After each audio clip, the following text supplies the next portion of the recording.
Macmillan Audio presents The Champion Mindset, An Athlete's Guide to Mental Toughness by Joanna Zeiger. Read for you by the author.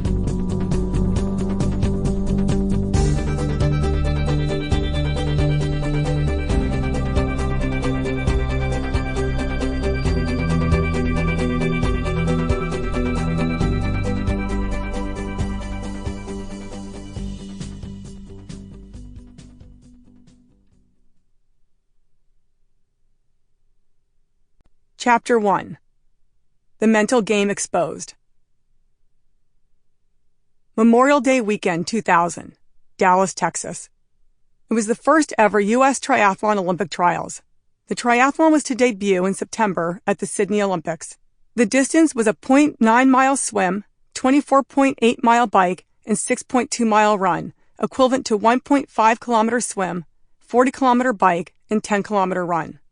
25 women earned the right to race at the trials based on their International Triathlon Union, or ITU, ranking, where a top 125 ranking was needed. 2 U.S. women would make the team in Dallas. One person had already been selected in April based off of a finish in a race of the same distance on the Olympic course.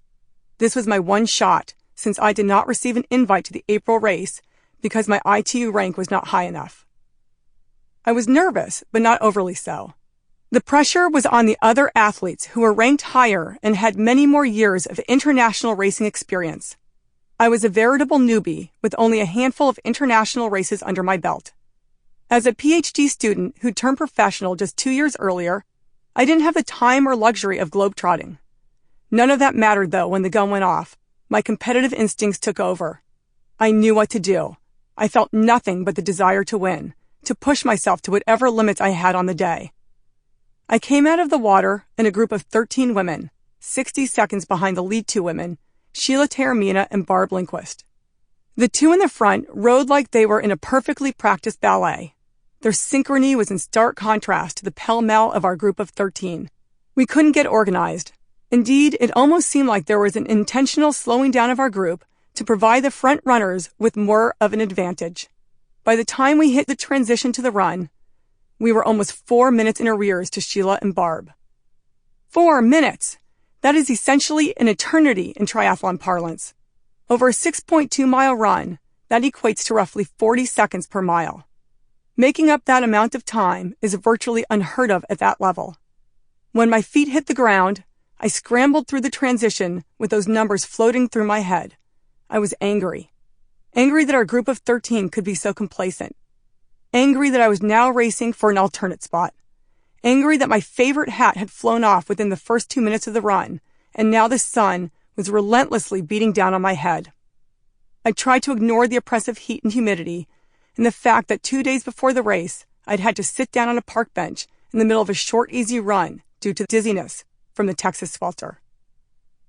I settled into a rhythm. I ran hard. I ran off my anger. Within 2 miles, I started hearing that Barb was faltering in the heat and that I had a sizable gap to the women behind me. Suddenly, the impossible became possible. As halfway through the run, I was in second place, in contention for a coveted Olympic spot. All I had to do now was stay hydrated, stay calm, and not succumb to the heat and the excitement. The home stretch was long and crowded with spectators who cheered for me as I made my way across the line. I raised my arms in jubilation. Years of training, injuries, dealing with asthma, and the complexities of being a student athlete all came into focus. None of it mattered anymore. I was an Olympian. Sheila was waiting at the line. We embraced. No longer competitors, we were teammates. Using the mental game to augment physical fitness. I'm often asked how much of my athletic success can be credited to my physical abilities and how much can be attributed to my mental makeup. Champions, as a familiar adage preaches, are not born, they're made. And to a large degree, that's true. Reaching the top of any sport, or anything in life for that matter, takes years upon years of dedication and proper preparation. But if there's a huge pool of individuals who have undertaken the same commitment to become the Sample complete.